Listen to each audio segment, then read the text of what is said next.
Oke, bismillahirrahmanirrahim ya. Baik, hari ini kita akan membahas tentang konsep pertumbuhan dan perkembangan manusia ya. Mungkin kalian pun sudah pernah, jika memang sudah masuk mata kuliah keluarga gitu ya, atau mata kuliah yang lain, mungkin pernah dibahas terkait konsep pertumbuhan dan perkembangan manusia ya. Khususnya karena hari ini adalah kita membahas tentang keperawatan anak, jadi yang akan kita bahas adalah konsep pertumbuhan dan perkembangan manusia, khususnya manusia yang dianggapnya selalu kecil ya, yang dianggapnya selalu bukan apa-apa, kadang pun dianggapnya hanya anak kecil yang bukan manusia ya, maksudnya yang bukan manusia yang harus kita diajak komunikasikan gitu ya.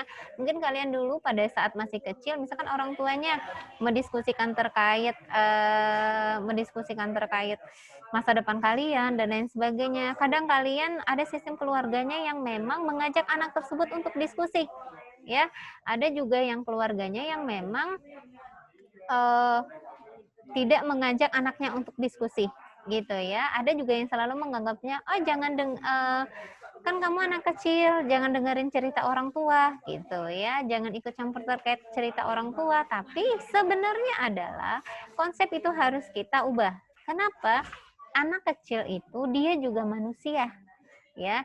Dia juga manusia yang perlu kita ajak komunikasi. Dia juga manusia yang harus kita ajak diskusi, gitu ya. Jangankan anak-anak ya, jangankan anak-anak ya, hewan pun kalau sering kita ajak ngobrol ya, itu pun pasti tahu ya, majikannya itu maunya bagaimana, gitu ya. Oke, lanjut kita akan masuk ke teori pertumbuhan dan perkembangan ya. Oke, mungkin kalian pun juga tahu ya, Bu, pertumbuhan dan perkembangan itu apa ya? Ya, itu kalau pertumbuhan adalah perubahan fisik, peningkatan jumlah sel, ukuran, kuantitatif, tinggi badan, berat badan, ukuran tulang, dan gigi. Itu adalah konsep pertumbuhan. Intinya adalah berat badan, tinggi badan, lingkar lengan atas, lingkar kepala, dan lain sebagainya. Itu termasuk ke pertumbuhan. Dia berupa kuantitatif, misalkan berat badannya dia berapa, tinggi badannya dia berapa, dan itu bisa kita ukur dan hasilnya berupa angka, gitu ya. Nah, bedanya dengan perkembangan adalah dia berbentuk kualitatif ya. Maturation, sistematis dan progresif dan berkesinambungan. Itu adalah perkembangan. Ya, kenapa dibilangnya kualitatif? Karena yang kita lihat adalah beberapa sektor dari perkembangan tersebut, gitu ya. Nah, itu adalah bedanya pertumbuhan dan perkembangan, gitu ya. Sehingga Bu, kok perkembangan tidak bisa kita lihat dengan angka? Ya tidak bisa kita lihat dengan angka karena yang kita lihat adalah keempat sektor tadi. Kalau perkembangan ya, sektor bahasa, sosial, motorik halus dan motorik kasar, gitu ya.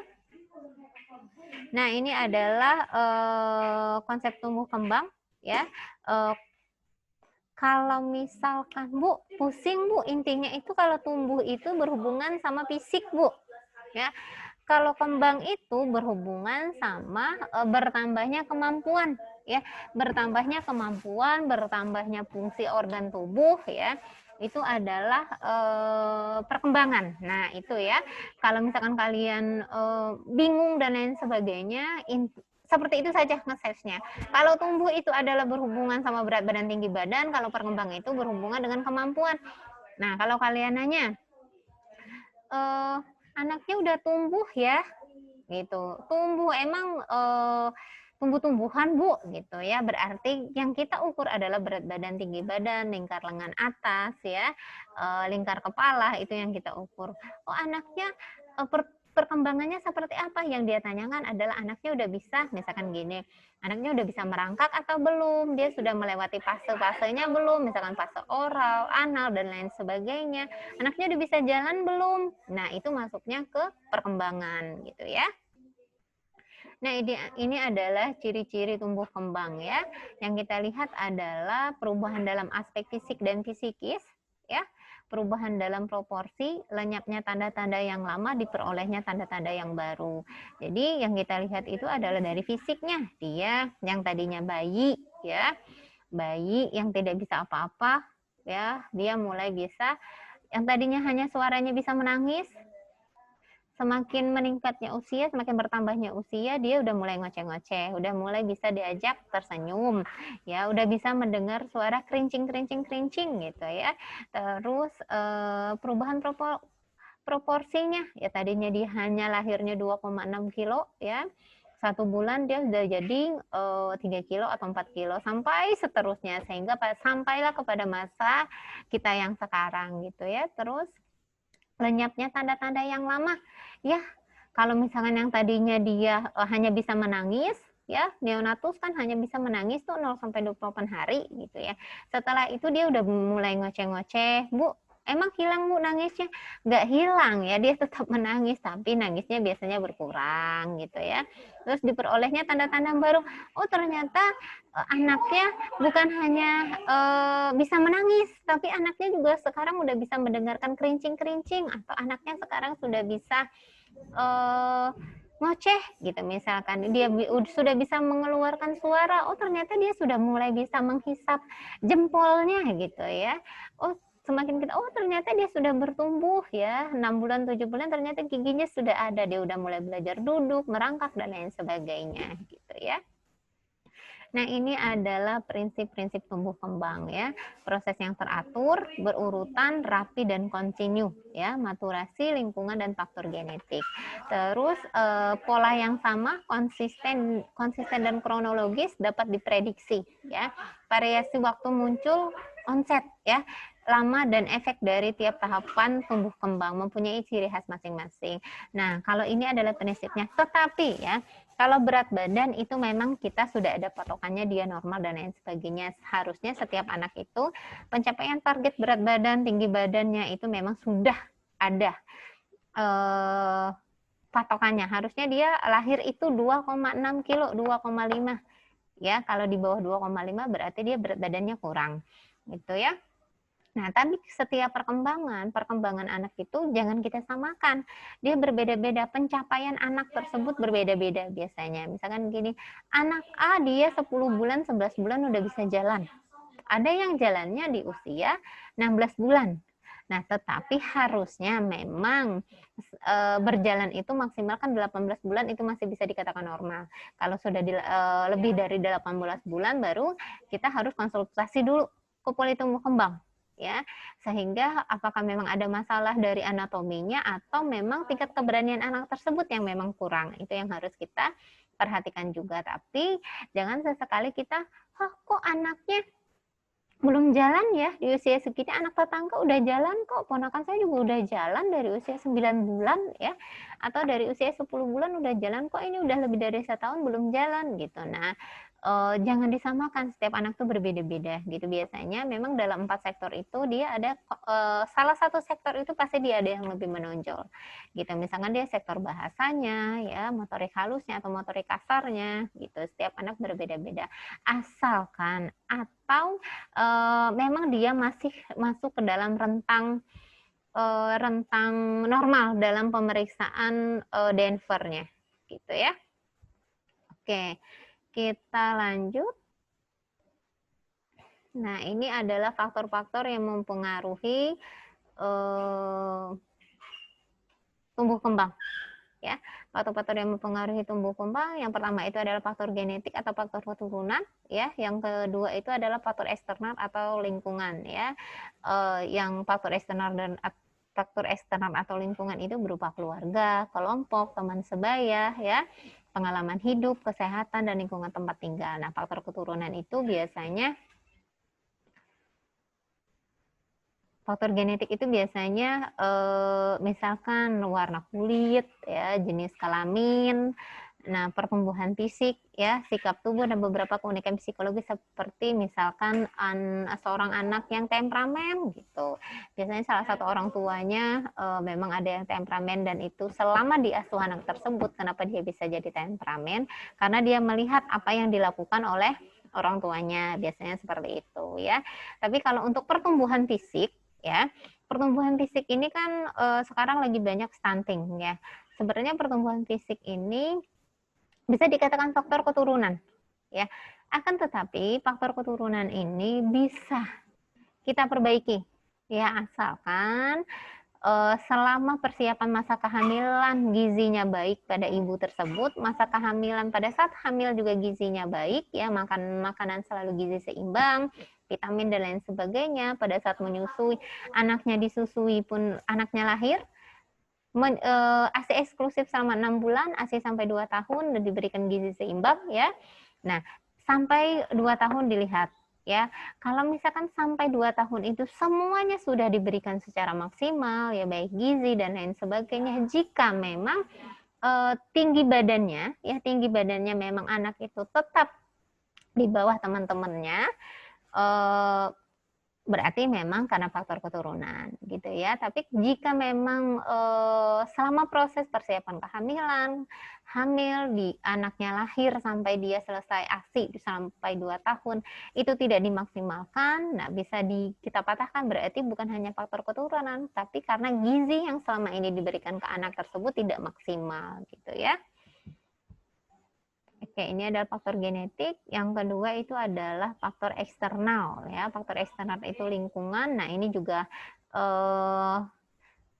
anak mulai usia prasekolah atau anak sudah mengenal lingkungan itu sangat mempengaruhi pertumbuhan dan perkembangan anak tersebut. Gitu contohnya. Kalau misalkan pertumbuhan dari lingkungan, Bu, misalkan anak itu kan nggak tahu apa-apa, ya. Jadi misalkan kita orang tuanya nggak menyukai makanan sesuatu nih, misalkan anaknya nggak suka, aku tuh nggak suka ikan, kata mamahnya gitu, ya. Kalau setiap hari anaknya mendengar itu dan melihat ibunya nggak pernah makan ikan, ya saya yakin anaknya juga pasti nggak akan menyukai. Alasannya kenapa? Kalau anaknya yang memang cerdas dan lain sebagainya, pasti dia juga menjawab, mama saya juga nggak suka ikan. Sebenarnya dia pun belum pernah mencoba rasanya ikan itu seperti apa, gitu ya. Karena itulah yang mempengaruhi, yang faktor pertumbuhan perkembangan itu dipengaruhi oleh faktor eksternal atau lingkungan, gitu. Nah, ini adalah keluarga, ya. Nilai kepercayaan, adat istiadat, dan pola interaksi dan komunikasi. Contohnya ada yang memang kebudayaan atau adatnya, ya, adat istiadatnya itu. Nah, termasuk di daerah Banten ini pun juga ada yang memang mengatakan kalau makan ikan itu bisa bikin cacingan, gitu ya. Nah, dan itu ada, ya. Jadi selama anak itu kalau hamil jangan makan ikan ya, nanti di dalam anaknya gatal-gatal katanya gitu. Terus nanti ibunya pun juga perutnya nanti gatal-gatal, korengan dan lain sebagainya, dan itu memang ada real, ada di daerah Banten, memang daerah yang seperti itu. Jadi anak-anaknya pada saat dilahirkan, dilihat selama dikaji selama 2 tahun, ya rata-rata anak di daerah tersebut memang stunting, gitu. Nah, sudahlah memang dan mereka beranggapan, enggak kok, anak saya itu enggak tinggi karena memang sayanya yang pendek, gitu katanya. Ya memang karena memang dari nenek moyang mereka itu nggak pernah makan ikan, padahal ya di daerah mereka itu adalah daerah yang dekat laut, ya. Rata-rata keluarganya itu adalah nelayan dan lebih gampang mendapatkan ikan, gitu ya. Oke, misalkan di laut susah, padahal mereka juga punya sawah dan lain sebagainya, ada ikan belut, ikan gabus dan lain sebagainya, gitu. Tapi karena adat istiadat mereka itu nggak boleh makan ikan, jadi itu turun-temurun, mereka beranggapan nggak boleh makan ikan, gitu ya. Jadi bolehnya makan apa? Sayur pun ada beberapa yang nggak boleh. Nanti kalau makan sayur ini sakit perut, makan sayur ini sakit perut. Nah, itu yang agak susah merubahnya, ya, untuk pola keluarga dan karena dipengaruhi adat istiadat tersebut, gitu. Nah, ini adalah kelompok teman sebaya, ya. Ini kelompok teman sebaya juga sangat mempengaruhi juga. Contohnya kalian, ya, teman kalian lagi barengan sama temannya, padahal anak ini belum pernah diberikan minuman berwarna, misalkan gitu. Terus temannya minuman berwarna, pasti dia mau. Karena seringnya anak ini keluar rumah bertemu dengan temannya yang ini, gitu, walaupun dipantau sama orang tuanya, pasti dia lama-lama akan nyicip, oh gini loh rasanya enak ya ternyata minuman ini. Nanti dia udah mulai terbiasa ya minum minuman yang memang gulanya tinggi, gitu ya. Jadi sehingga oke, sorry, ada iklan di belakang, ya. Sehingga pada saat kita memberikan gizi seimbang ke anaknya tersebut, jadi anaknya sudah menolak karena dia udah kenyang duluan. Contohnya kalian lagi lapar-laparnya, ya sampai gemeteran. Kalian langsung makan permen. Laparnya pasti tertunda. Sama seperti anak-anak. Anak-anak dia lagi lapar-laparnya, dikasihlah permen. Minum-minuman yang berwarna gitu ya. Jadi inilah yang mempengaruhi pertumbuhan dan perkembangan anak tersebut gitu ya. Nah, ini adalah pengalaman hidup. Nah, biasanya misalkan gini ya, saya bilang orang tuanya enggak kok, yang tadi saya bilang orang tuanya zaman saya dulu juga nggak makan ikan, saya masih tinggi, kata mamanya. Zaman dulu saya juga nggak itu kok, nggak, zaman dulu saya juga nggak divaksin, saya nggak imunisasi gitu ya. Sekarang juga saya nggak mau loh anak saya divaksin dan imunisasi, takut anak saya kenapa-napa. Nah, itu pun masih banyak sekali sekarang terjadi hal seperti itu ya. Oke, ini adalah kesehatan. Kalau ini pasti kesehatan ya, pasti akan mempengaruhi. Misalkan anak-anak yang BBLR itu akan lebih susah peningkatan berat badan dan pertumbuhan dan perkembangannya dia pasti akan lebih terhambat dibandingkan anak yang memang tidak BBLR gitu ya. Terus anak yang memang ada kondisinya sakit dan lain sebagainya gitu, itu pun juga berbeda ya untuk pertumbuhan dan perkembangannya. Nah, ini adalah lingkungan dan tempat tinggal ya. Musim, iklim, kehidupan sehari, dan status sosial ekonomi itu pasti yang akan mempengaruhi juga pertumbuhan dan perkembangan ya. Karena biasanya dari panas ke hujan itu pun anak sering sakit dan lain sebagainya gitu ya. Nah, ini adalah tahapan-tahapan tumbuh kembang pada anak ya. Oke, sekarang kita membahas tentang tahapan-tahapan tumbuh kembang pada anak. Nah, usia neonatus, Bu, neonatus itu dari usia berapa ke berapa, Bu? Neonatus itu dari lahir sampai 28 hari, ya. Pada tahapan ini, perkembangan neonatus sangat memungkinkan untuk dikembangkan sesuai keinginan. Kenapa sesuai keinginan? Emang di usia yang lain tidak sesuai dengan keinginan? Karena neonatus itu belum bisa menolak, ya. Belum bisa menolak, ya, belum bisa bilang iya, belum bisa bilang enggak, gitu ya. Dan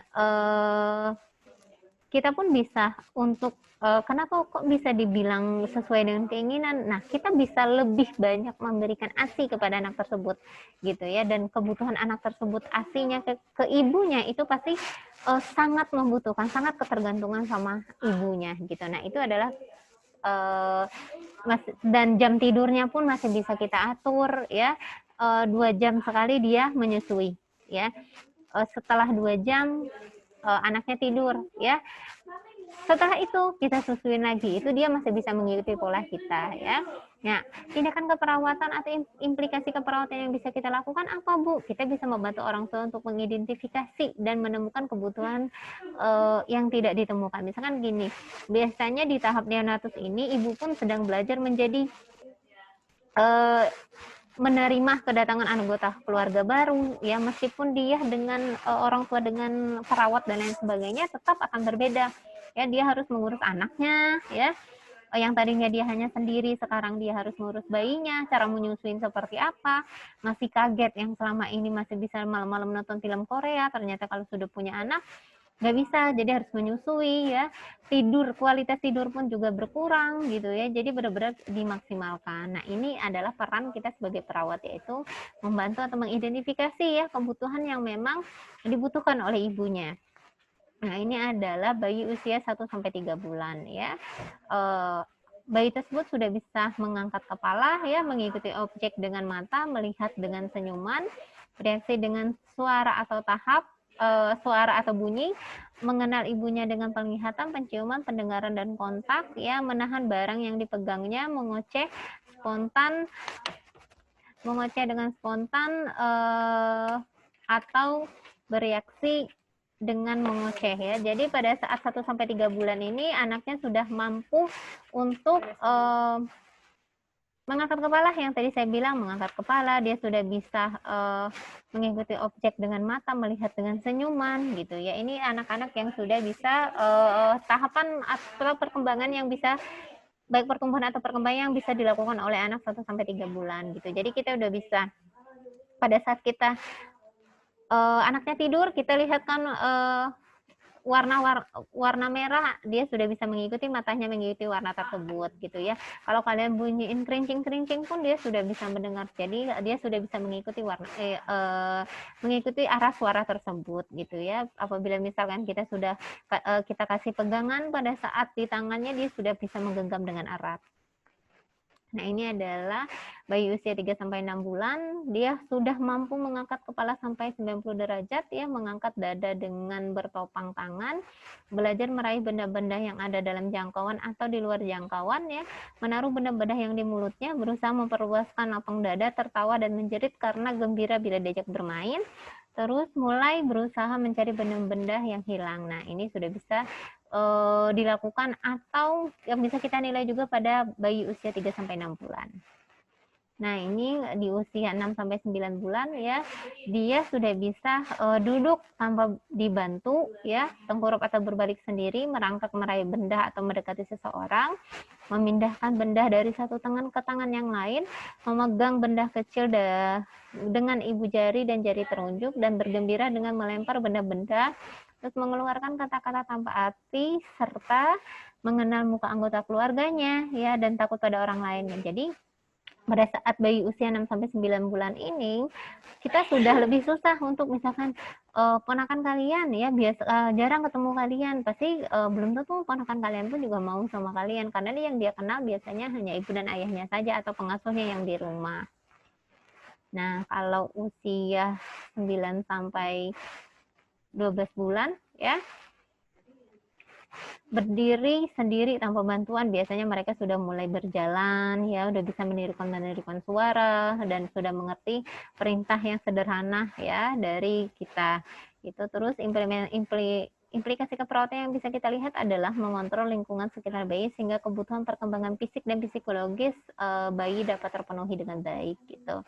Biasanya kita sudah lebih hati-hati ya, jangan sampai ada benda-benda tajam ya, lantai yang licin dan lain sebagainya, itu diperhatikan. Biasanya sering terjadi cedera juga pada anak 9-12 bulan. Biasanya dia sudah mamahnya ke kamar mandi, dia udah merangkak kemana atau udah mulai berjalan, anaknya sering jatuh dan lain sebagainya gitu. Jadi untuk pengasuhannya lebih intens banget di usia 9-12 bulan ini ya. Nah, ini adalah untuk anak usia toddler ya. Anak usia toddler itu 1-3 tahun ya, peningkatan kemampuan psikososial dan perkembangan motoriknya gitu. Kalau kalian ketemu dengan anak 1-3 tahun, itulah anaknya yang sedang ngeyel-ngeyelnya ya. Kalian bilang A, dia jawabnya B, kalian bilang B, dia jawabnya C gitu ya. Nah, anak usia 12-18 bulan, dia mulai mampu berjalan dan mengeksplorasi rumah serta sekeliling rumah ya. Terus dia sudah mulai mampu menyusun 2-3 kotak ya, terus dapat mengatakan 5-10 kata, terus memperlihatkan rasa cemburu dan rasa bersaing. Itu untuk anak usia 12-18 bulan. Kalau di usia 18-24 bulan, anaknya sudah mampu apa harusnya? Dia sudah mampu naik turun tangga, menyusun kotak, menunjukkan mata dan hidungnya ya, menyusun pada saat kalian tanya matanya mana, hidungnya mana, dia sudah bisa, dan dia sudah bisa menyusun satu kalimat ya, satu kalimat atau 2 kalimat yang mereka sudah bisa sampaikan ke kita. Misalkan kalau di usia 1 tahun dia baru bisa mama gitu ya. Nah, kalau misalkan di usia 18-24 bulan, dia sudah bisa mama susu, mama mau susu, mama pergi gitu, udah bisa seperti itu ya. Terus dia sudah menunjukkan minatnya untuk belajar makan sendiri ya, sudah bisa kita ajak untuk menggambar garis di atas kertas atau pasir gitu ya.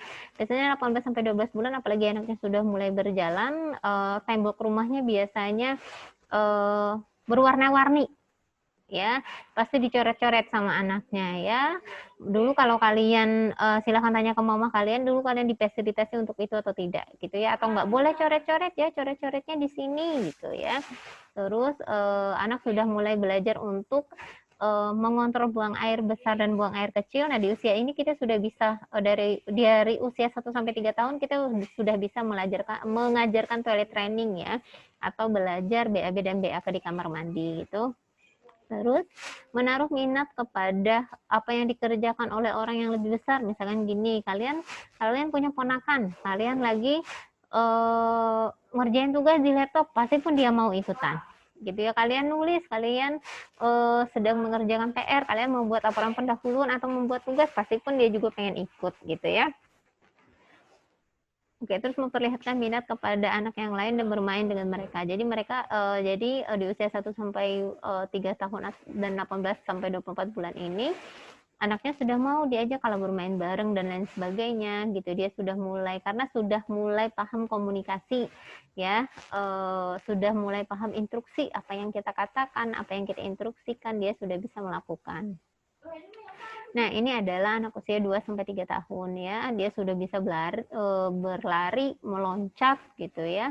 Membuat jembatan dengan 3 kotak, gitu. Terus mampu menyusun kalimat, mempergunakan kata-kata saya, aku, dan lain sebagainya. Aku mau makan, aku mau minum, aku nggak mau makan itu. Nah, itu ya. Dia lebih intens bermain sama teman-temannya. Implikasi keperawatannya, keamanan sangat penting. Strategi untuk mencegah risiko keselamatan harus dilakukan secara seimbang agar perkembangan anak tetap optimal, gitu ya. Bukan berarti anak-anak misalkan sering sekali kita menemukan kata-kata yang memang jangan melompat, jangan memanjat, jangan berlari, ya, nanti jatuh, gitu. Sebenarnya harus kita lakukan kepada anak tersebut adalah berlarinya hati-hati ya, gitu. Berlarinya jangan terlalu kencang. Nah, kalau misalkan jangan itu kata-kata, sebenarnya kita harus meminimalkan kata-kata jangan ya. Karena jangan itu untuk meminimalkan anak tersebut jadi kurang maksimal kalau kita bilang jangan gitu. Karena mereka udah save, oh itu nggak boleh ya, ini nggak boleh ya, semuanya nggak boleh. Jadi mereka tidak maksimal untuk melakukan hal tersebut gitu. Intinya adalah apapun yang anak lakukan, kita harus memberikan keamanan pada anak tersebut gitu. Kita yakin kalau anak tersebut bisa, silahkan dia melakukan apapun, tapi dengan pemantauan kita orang dewasa gitu. Pastinya perkembangan anak tersebut pasti akan terjadi dengan baik gitu ya. Ini adalah anak prasekolah 3-6 tahun ya. Anaknya sudah mampu sekolah dan berkembang dia sudah menunjukkan minat untuk sekolah, biasanya ya sudah bisa bermain sama teman-temannya di taman bermain gitu ya. Dia juga sudah bisa, kalau mau main ke temannya dia sudah nggak apa-apa, nggak usah diantar gitu ya. Dia sudah mau, kalau sudah bisa berpakaian sendiri dan lain sebagainya. Dia sudah mengenal, kalau 3-6 tahun biasanya banyak yang sudah hafal beberapa warna gitu ya. Dia sudah mampu mendengarkan cerita-cerita dan menceritakan kembali apa yang dia lihat ya, apa yang dia dengarkan. Itu 3-6 tahun mereka sudah mampu untuk itu. Nah, ini adalah anak usia 4-5 tahun ya, mereka mampu melompat, menari, menggambar orang berdiri dari kepala, lengan, dan badan, dapat menghitung jari-jari, mendengar dan mengulang hal-hal penting dan cerita, minat kepada kata baru dan artinya, memprotes bila dilarang apa yang diinginkan, membedakan besar dan kecil, menaruh minat kepada aktivitas orang dewasa. Ini semakin terlihat ya, karena anak usia 4-5 tahun ini ada yang memang orang tuanya memang sudah mempercayakan anak tersebut ke PAUD ya, ada yang sudah masuk TKA ya. Kalau usia 4 tahun biasanya PAUD ya, 5 tahun 4-5 tahun juga sudah ada yang di TKA gitu ya. Ini adalah usia 6 tahun. Ketangkasan mereka meningkat ya, melompat tali ya, bermain sepeda ya. Biasanya anak usia 6 tahun sudah sangat banyak sekarang ya. Anak usia 6 tahun, jangankan 6 tahun, 5 tahun pun mereka sudah bisa main sepeda sendiri gitu ya. Mereka sudah mengetahui kanan dan kiri. Kalau misalkan lagi jalan-jalan, kita beloknya kemana ya, ke kiri, ke kanan, atau lurus gitu ya. Yang pastinya anak usia 6 tahun itu, jangan 6 tahun ya, 1-6 tahun pun anak pun sudah atau menunjukkan tantrumnya gitu ya. Itu diberi kesempatan untuk bermain dan berinteraksi sosial. Jadi silahkan saja, yang penting dengan pemantauan orang dewasa gitu. Nah, ini adalah untuk usia sekolah ya, 6-12 tahun. Kelompok teman sebaya mempengaruhi perilaku mereka, perkembangan fisik, kognitif, dan sosial meningkat. Anak meningkatkan kemampuan komunikasi. Nah, di usia sekolah ini kan 6-12 tahun, jadi mereka sudah mampu membaca biasanya, sudah bisa menghitung ya. Mereka sudah anak laki-laki itu bermainnya sama anak laki-laki, anak perempuan bermainnya sama anak-anak perempuan gitu ya. Mereka sudah tahu baper ya, mereka sudah memfokuskan minat untuk spiritualnya gitu di usia 6 sampai 12 tahun ini. Nah, ini adalah dibagi lagi di usia 8 sampai 9 tahun sebenarnya ini adalah intinya sama seperti ini ya untuk yang 8 9 tahun ini. Mereka sudah bisa melakukan aktivitas-aktivitas misalkan alat-alat di rumah ya, lalu pisau dan lain sebagainya gitu ya.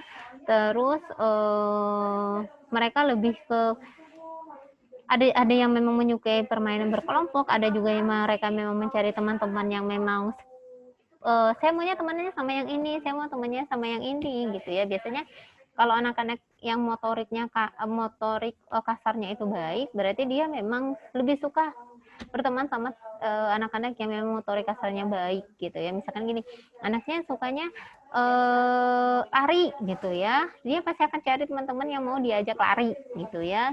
Dia misalkan kenapa dia lebih suka anak laki-laki bermain sama anak laki-laki, karena anak laki misalkan main sepedanya bisa balapan gitu. Kalau anak perempuan pasti agak lebih cengeng dan lain sebagainya. Nah, mereka sudah bisa membedakan untuk itu ya. Nah, ini adalah 10 sampai 12 tahun ya. Pastinya sudah pertambahan berat badan, tinggi badan itu benar-benar sudah terlihat ya. Kalau tinggi badannya sudah mulai melambat ya, kalau berat badannya dia lebih cepat gitu. Terus perubahan tubuh yang berhubungan dengan pubertas mungkin akan tampak di usia sini ya. Untuk perempuan biasanya sudah mulai menstruasi dan lain sebagainya. Untuk laki-laki pun juga sudah pubertas gitu ya. Terus mereka sudah bisa diajak memasak ya, mengecat dan lain sebagainya ya.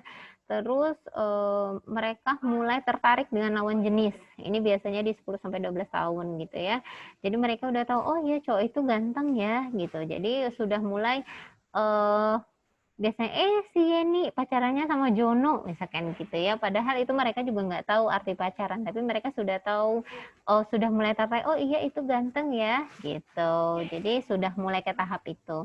Nah, implikasi keperawatan yang bisa kita lakukan adalah memberikan waktu dan energi agar anak dapat mengejar hobi dan aktivitas sekolah mereka, mengakui dan mengikuti prestasi anak gitu ya. Apapun yang anak lakukan asalkan itu hal positif, kita harus tetap memberikan dukungan kepada anak tersebut gitu ya. Nah, ini adalah usia 12 sampai 18 tahun ya, atau sampai 20 tahun. Ada yang memang di usia segini ada yang masih 12 tahun, ada yang SD juga ya. Kadang masih ada yang SD, ada yang memang udah masuk SMP ya. Sampai 20 tahun biasanya rata-rata udah pada kuliah ya. Maksimal itu 19 tahun biasanya mereka masih SMA gitu. Ini konsep dirinya berubah sesuai dengan perkembangan biologi. Terus mencoba nilai-nilai yang berlaku, pertambahan maksimum pada tinggi badan, berat badan, ya, stres meningkat terutama saat terjadi konflik, ya. Anak wanita udah mulai mendapatkan haid, ya. Terus berbicara lama di telepon karena mereka sudah mulai, yang saya bilang tadi mereka sudah mulai ketertarikan, pasti kalian juga pertama kali melihat SD pun jangan-jangan kalian sudah tahu, oh ya cowok ini ganteng ya. Jangankan kalian SD anak 6 tahun juga tahu, kakak itu cantik bun gitu ya. Kakak itu ganteng gitu. Nah, kalian juga sudah mulai mengenal ketertarikan terhadap lawan jenis. Kalian lebih suka bercerita kepada teman-teman kalian di usia kalian dibanding kepada orang tua kalian gitu ya. Terus kalian pun juga merasa saya bisa diterima nggak sih sama teman saya nanti gitu. Itu adalah problem pada saat usia 12 sampai 18 tahun. Nah, implikasi perawatan yang bisa kita lakukan adalah bantu remaja untuk mengembangkan kemampuan coping atau strategi mengatasi konfliknya. Nah, jangan sampai pada saat usia ini ya anak tersebut lebih percaya kepada teman-temannya dibanding orang tuanya. Dia lebih apapun itu dia ceritakan ke teman-temannya tapi tidak kepada orang tuanya. Nah, ini bisa dievaluasi juga, termasuk saya pun juga masih belajar untuk itu. Sehingga apapun yang anak saya lakukan setiap hari itu harus saya mengetahui apa yang dia kerjakan setiap hari itu. Entah itu yang dia kerjakan salah atau benar, setidaknya saya tahu dulu apa yang dia kerjakan gitu ya. Karena kita pun harus belajar dari diri kita masing-masing ya. Kalian pun juga apa memang termasuk tipe yang selalu menceritakan apapun ke orang tua, ada yang tertutup, enggak lah, cerita ke mama juga percuma, nanti juga dimarahin Bu. Ya orang saya ceritanya terkait saya dekatnya sama laki-laki ini gitu ya, karena mungkin termasuk zaman saya dulu juga lebih percaya ke teman saya dibanding orang tua saya gitu ya, karena lebih nyaman, lebih sefrekuensi ya kalau sekarang bilangnya mah sebenarnya. Nah itu yang harus saya rubah, saya jadi orang tua jangan sampai kok anak saya lebih suka bercerita sama temennya ya dibanding saya gitu, walaupun entah itu masalah dia punya pacar ya, dia punya teman dekat, itu pun saya harus tahu gitu ya. Bukan berarti saya harus tahu, saya memaksa dia untuk cerita, tapi saya anaknya sendiri yang harus bercerita kepada saya. Nah itu memang harus dibentuk dari usia kecil ya, pada saat dia anak-anak itu sudah harus terbiasakan dengan diawali ya kita menceritakan kegiatan kita setiap hari kepada anak kita gitu ya. Ini adalah dewasa muda, biasanya 20-40 tahun ini ada yang memang masih kuliah, ada yang sudah menikah ya, ada yang memang sudah belum menikah juga gitu ya. Gitu. Di sini 20-40 tahun kalian pun sudah mulai merasa kalau sedang kuliah kadang kita lebih suka menyendiri, kadang kita juga lebih suka bersama teman-teman kita gitu ya. Kalian sudah pasti mulai menentukan saya setelah ini, setelah jadi perawat mau ngapain ya, setelah saya lulus mau ngapain ya, apa saya mau lanjut S2 atau saya mau lanjut bekerja, nanti saya mau kerjanya di mana ya, apa saya mau jadi perawat home care atau saya mau jadi perawat di rumah sakit, saya mau kerja di mana ya nanti, di Indonesia atau di luar negeri gitu. Itu sudah mulai ada pemikiran untuk itu dan sudah mulai memutuskan bagaimana ya nanti setelah saya menikah seperti apa ya. Nah, kehidupan setelah menikah itu seperti apa? Nah, itu sudah ada sedikit kalian terpikirkan pada saat sekarang gitu ya. Memikirkan pada kalian menikah nanti itu seperti apa bukan berarti kalian harus menikah besok ya. Tapi berarti konsep untuk perkembangan di usia kalian itu sudah maksimal gitu ya. Nah, ini adalah dewasa menengah ya atau 40-65 tahun gitu ya. Gaya hidup mulai berubah karena perubahan-perubahan yang lain seperti anak, dia lebih fokus ke diri dia sendiri ya. Kalau misalkan sudah punya anak, anaknya sudah mulai ada yang kuliah, ya ada yang sudah berumah tangga dan lain sebagainya gitu ya. Jadi sudah mulai merasakan kesendirian karena sudah memasuki usia lansia gitu ya. Nah ini adalah dewasa tua termasuk ke dalam lansia gitu ya, beradaptasi dengan masa pensiun kalau misalkan yang bekerja itu. Terus diperlukan adaptasi dan penurunan kecepatan pergerakan, kemampuan sensori dan peningkatan ketergantungan terhadap orang lain. Nah biasanya dia kembali lagi ke masa dia sudah termasuk usia tua dan menengah, tapi tingkah laku dan sikapnya kembali lagi ke anak-anak ya, kembali lagi ke neonatus ya.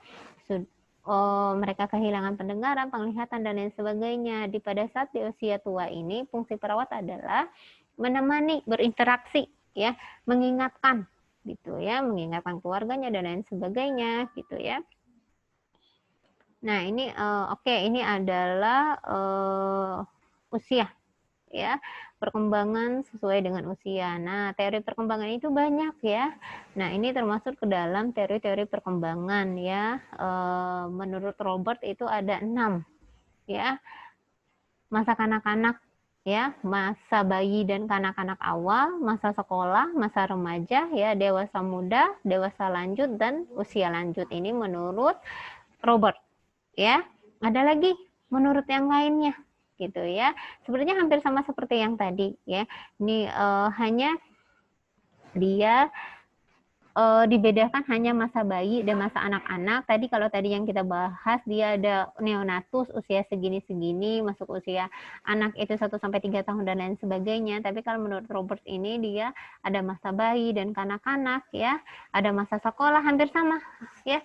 Perkembangan yang dia laluin pun sebenarnya hampir sama seperti yang tadi kita bahas ya. Nanti boleh dibaca untuk yang ini.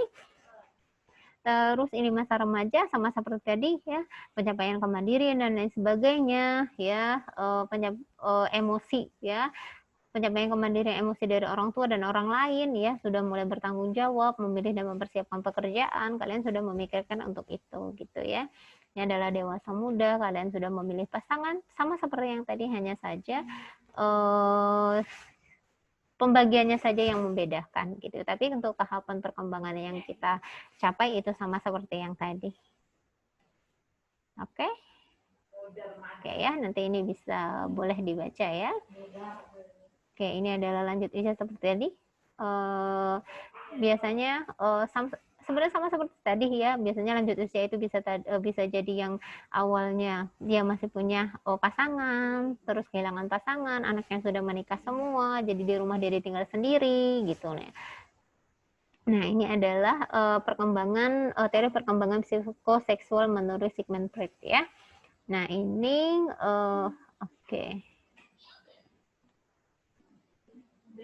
Oke, ini ya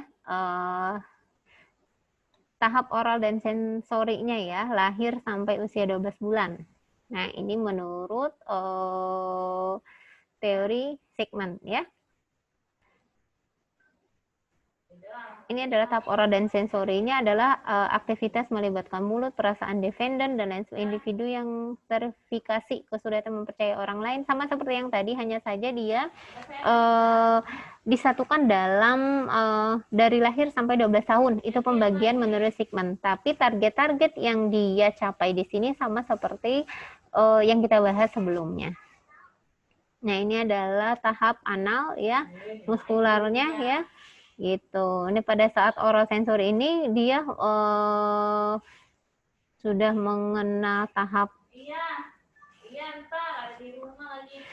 dari awal dia memang dari lahir dia hanya diberikan ASI, setelah itu diberikan MPASI ya. Ini adalah tahap di usia oral sampai sensorinya. Ini adalah tahap anal dan muskularnya di usia 1 sampai 3 tahun ya. Nah, di tahap ini biasanya anak-anak itu, anak usia 1 sampai 3 tahun ini mereka sering sekali misalkan memegang anus atau rektumnya, atau mereka memegang penis ya, atau vaginanya, itu adalah sumber kenyamanan mereka gitu. Nanti akan berkurang dengan sendirinya gitu pada saat mereka memang sedang tahap ini.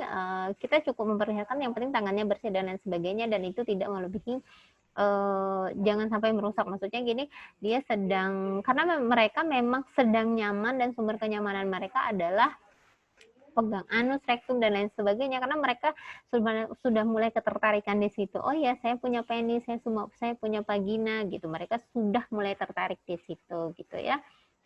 Terus nah, ini yang saya bilang tadi, di masa 1 sampai 3 tahun ini, sama seperti yang teori yang kita bahas di awal ya, kita sudah bisa toilet training pada anak tersebut gitu ya. Itu sudah bisa kita lakukan gitu. Jadi tapi kita lihat lagi, nanti akan ada teorinya tersendiri untuk toilet training ya. Nah, ini adalah tahap falik ya, atau tahap prasekolah. Dia bilangnya tahap prasekolah itu 3 sampai 6 tahun itu ya, tahap prasekolah gitu. Sama seperti yang tadi sebenarnya ya, nanti bisa dibaca sendiri ya. Ini adalah tahap latensi atau 6 sampai 12 tahun atau masa sekolah. Energi yang digunakan untuk aktivitas fisik dan intelektual ya. Ini adalah periode tenang di mana kegiatan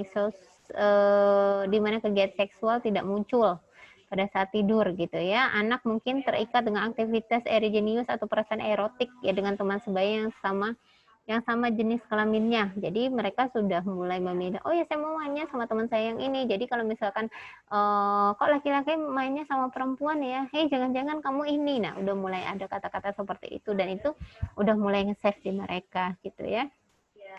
Nah, ini sama seperti yang tadi sebenarnya ya, genital menjadi pusat dari tekanan dan kesenangan seksual, produksi hormon seksual menstimulasi perkembangan, yang tadi dia sudah masa pubertas dan lain sebagainya gitu ya. Nah, ini adalah perkembangan psikososial menurut Erikson ya. Kalau menurut Erikson dibaginya lahir sampai 12 bulan gitu ya. Kalau otonomi dan ragu-ragu itu dia di usia 1 sampai 3 tahun ya. Inisiatif dan merasa bersalah itu dia usia 3 sampai 6 tahun ya. Kalau industri dan inferior itu di usia 6 sampai 12 tahun ya, intimidasi dan isolasi di usia 18 sampai 25 tahun sampai 45 tahun ya. Terus generatif PS stagnasi ya 45 sampai 66 tahun, sama integritas ego dan putus asa itu dia di usia dewasa akhir atau 65 tahun. Ini adalah teori perkembangan menurut Erikson ya. Ini adalah pembahasannya atau penjelasannya ya. Belajar percaya pada orang lain sama seperti yang tadi kita bahas ya, tapi dia hanya membahas tentang psikososialnya saja gitu ya. Jadi anak usia 1 sampai dari lahir sampai 12 tahun itu dia makanya dia lebih ke fokus ke kenal sama ibu dan ayahnya saja dibanding orang lain gitu ya. Kalau ketemu orang lain ada yang menangis, ada yang takut dan lain sebagainya gitu. Ada yang diajak misalkan jangankan sama orang yang di luar rumah, sama tantenya sendiri kadang pun dia nggak mau gitu ya.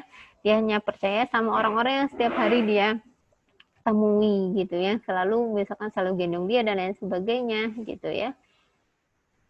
Nah, ini adalah 1 sampai 3 tahun ya, dia otonomi dan ragu-ragu ya, kontrol diri tanpa kehilangan harga diri. Indikator negatifnya adalah terpaksa membatasi diri atau terpaksa mengalah. Nah, ini karena mereka di usia 1 sampai 3 tahun ini yang saya bilang mereka itu kan lagi ego-egonya ya di usia 1 sampai 3 tahun. Kalau dia A ya kasih A, kalau dia A ya mereka maunya A, kalau dia B maunya B gitu ya. Kalau dia mau pakai baju sendiri, dia mau makainya baju sendiri, padahal misalkan bajunya juga kebalik. Kalau misalkan pakai baju yang ada kancingnya juga, kancing yang pertama, kedua dimasukin ke yang kedua dan selanjutnya gitu. Mereka makan sendiri, makanannya juga acak-acakan gitu ya. Kenapa ada hal negatifnya? Misalkan gini, dia makan sendiri ya, makan sendiri itu makanannya habis di piring, tapi yang dimasukkan ke dalam mulut lebih sedikit, sisanya itu bertaburan di lantai gitu ya. Jadi gizinya memang tidak terpenuhi gitu, itu adalah negatifnya gitu ya. Jika kemandirian toddler tidak didukung oleh orang tuanya, mungkin anak memiliki kepribadian yang ragu-ragu. Jadi kita harus mensiasatinya, misalkan gini, anaknya mau makan sendiri, nggak apa-apa, kasih aja makan sendiri anaknya tersebut, tapi kita kasih makannya sedikit tapi sering. Nanti harusnya dia biasanya kalau kita suapin makannya 1 piring gitu ya, sebenarnya yang dia suap mungkin hanya 5 sendok ya, sisanya itu berceceran di lantai atau di meja makan. Nah, berarti kita setelah itu kita kasih lagi dia makan gitu ya, sedikit tapi sering, atau pada saat di jam selanjutnya kita kasih lagi dia makan gitu ya. Nah, jadi apapun yang mereka lakukan, maupun mereka ke toilet sendiri atau mereka gosok gigi sendiri, nggak apa-apa. Tetap kita beri pujian, kita tetap beri kasih semangat dan lain sebagainya kepada anak tersebut, gitu ya. Karena jika memang tidak kita dukung atau tidak kita maksimalkan, nanti anaknya akan menjadi anak yang ragu-ragu. Nah, kalau kalian sekarang menjadi anak yang ragu-ragu, berarti dievaluasi ke orang tuanya dulu pada saat usia 1 sampai 3 tahun seperti apa gitu ya. Jika anak dibuat merasa buruk pada saat melakukan kegagalan, anak akan menjadi pemalu gitu ya. Kalau misalkan dia salah melakukan, misalkan dia kita suruh ambilin ini tapi dia ngambilnya, kita suruh ambil A dia ngambilnya B, bukan yang B, harusnya yang dengerin apa yang diperintahkan atau dengerin apa yang memang tadi disuruh. Nah, dia karena mereka karena dia merasa gagal, jadi kedepannya pun dia akan sulit dan ngejes diri dia sendiri. Jadi kedepannya anaknya akan jadi pemalu dan lain sebagainya gitu. Kadang pun walaupun anaknya sudah di rumah diberi pujian dan lain sebagainya, tetap bisa jadi karena memang anaknya atau memang sosialnya yang memang kurang, kadang anak tersebut memang tetap jadi pemalu gitu ya. Apalagi yang memang di rumahnya selalu dijudge, memang kamu tuh salah, nggak boleh gini, nggak boleh gitu. Nah, itu biasanya menyebabkan anak-anak itu agak susah bersosialisasi gitu ya.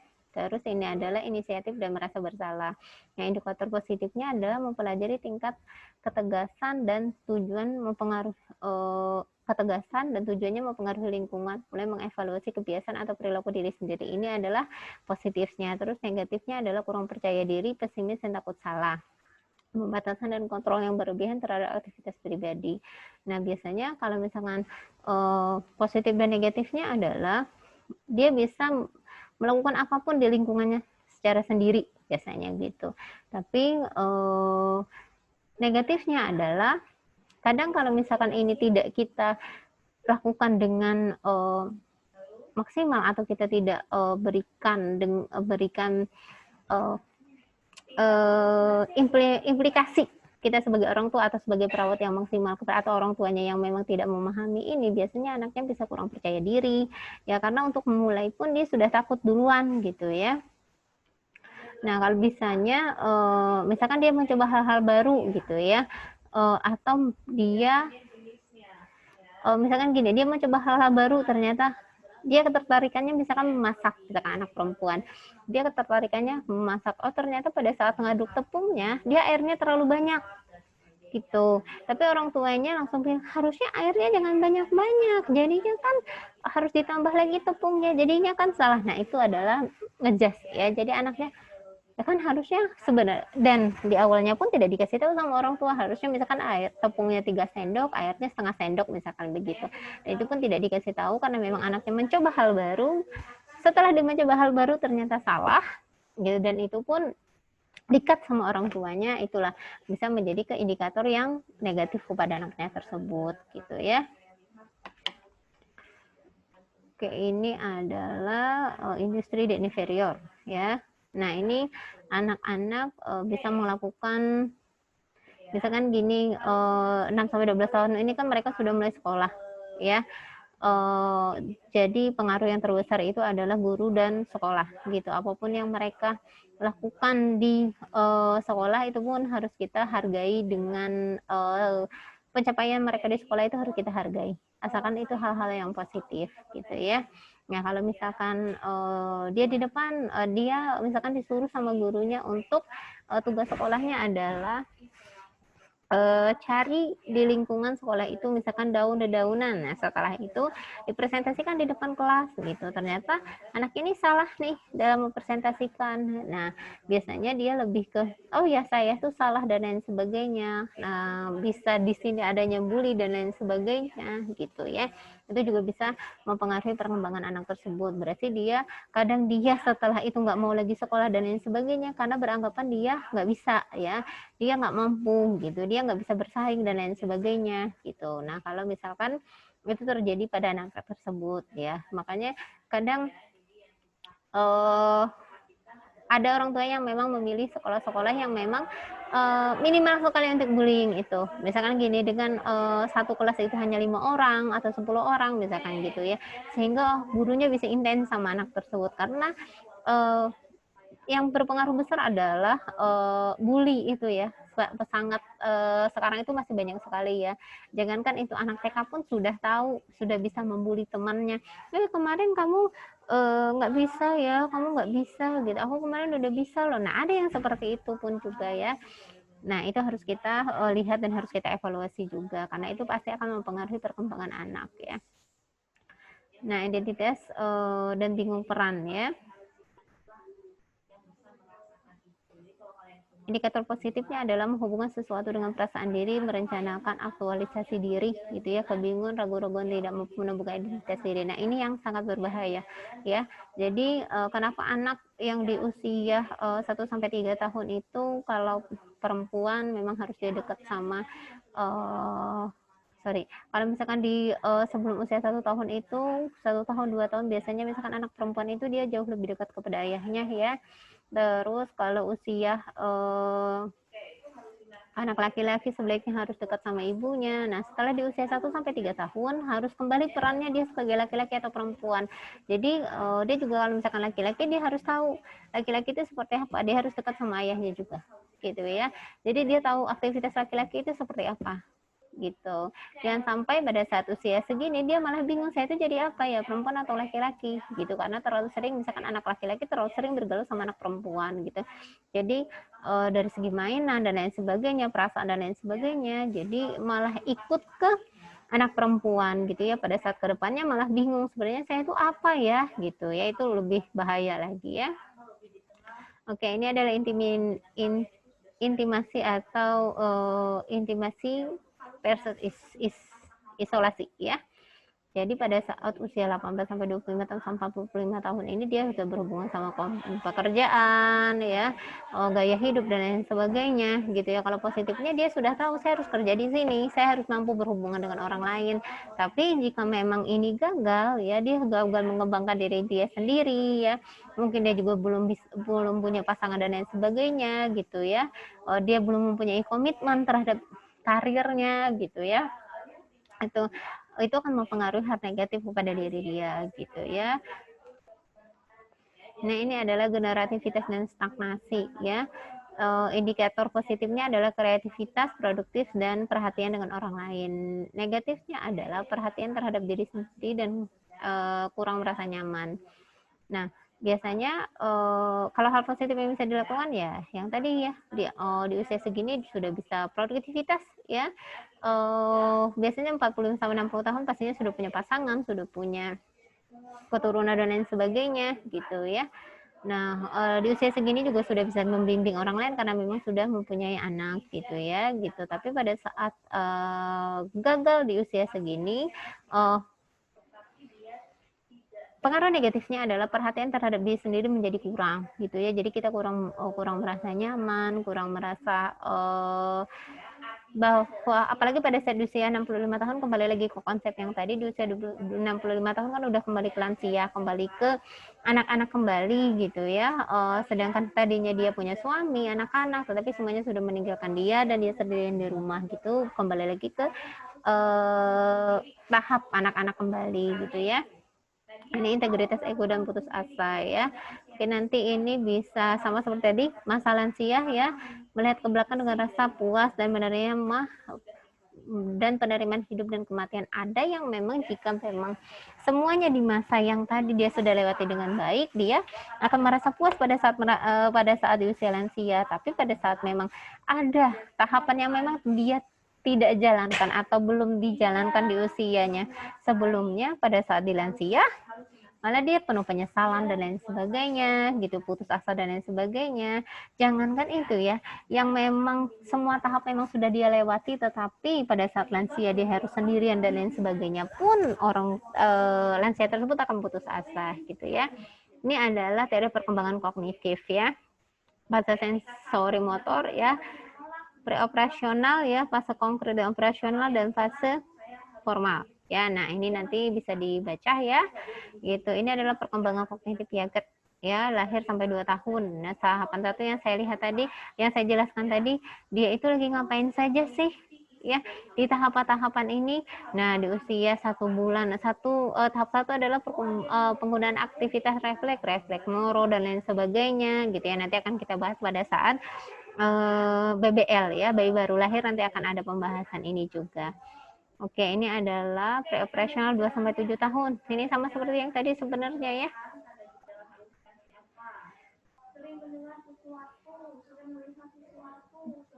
Ini sama sebenarnya. Jadi dia sudah mulai mengetahui dan sudah tahu konsepnya seperti apa dan lain sebagainya gitu.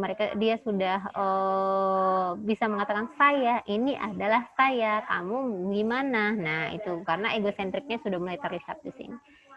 Gitu ya. Nanti ini bisa dibaca ya. Gitu. Ini adalah tahap perkembangan moral. Ya, tingkat premoral, tingkat moralitas, dan tingkat moralitas para konfesional. Oke. Nanti ini bisa dibaca ya. Kewaspadaan terhadap moral dan lain sebagainya.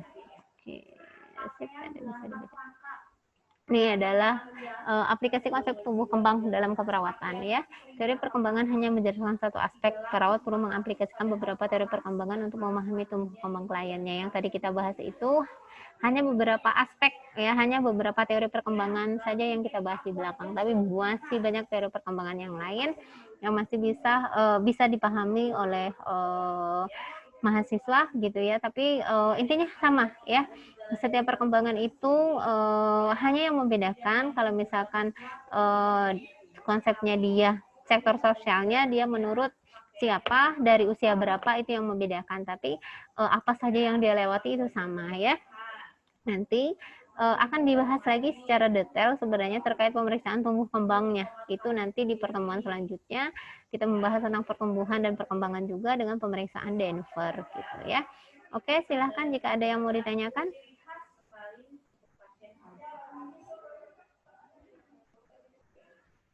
Tindakannya apa? Masih ingatkah ST halusinasi ada berapa?